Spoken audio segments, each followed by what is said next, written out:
Magiging 2 gives ang big-time oil price increase na ipatutupad ng mga kumpanya ng langis sa linggong ito.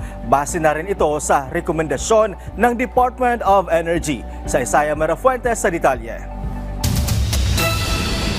Nangangamba ang motorcycle na si Joel dahil baka halos wala na siyang kitain sa pamamasada kung tataas pa ang presyo ng krudo.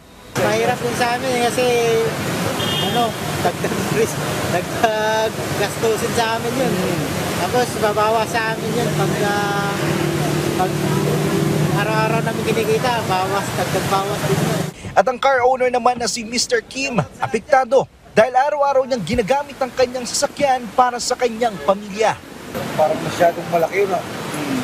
Dapat magdanas 50 lang o piso. Parang sobrang laki naman, no? Dumadagsana sa mga gasoline station para magpakarga. Sinasamantala nila ang mas mababang presyo ng petrolyo bago pa ito sumirit. Base sa huling estimate ng Department of Energy, aabot sa 4 pesos and 80 centavo o halos 5 piso kada litro ang patong sa presyo ng diesel ngayong linggo. Habang 2.50 naman hanggang 3 kada litro sa gasolina at 4 pesos and 25 centavo hanggang 4 pesos and 40 centavo naman sa kada litro ng kerosene. Nangako ang Department of Energy na patuloy silang makikipag-ugnayan sa mga oil companies kaugnay sa inaasang patuloy na pagtaas ng presyo ng petrolyo. Tiniyak naman ng Land Transportation Franchising and Regulatory Board o LTFRB na may inihanda silang tulong para sa mga tsuper na apektado ng pagtaas ng diesel. Sa ngayon daw, isinasantabi muna nila ang hiling ng mga tsuper na dagdag pasahe.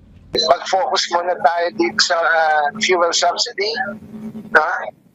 Hindi dyan sa fare hike, no?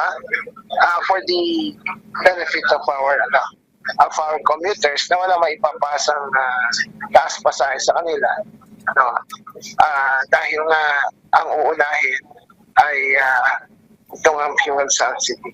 Sa panayam ng PTV News sa Department of Energy, staggered o hindi biglaan ang gagawing pagtaas ng presyo.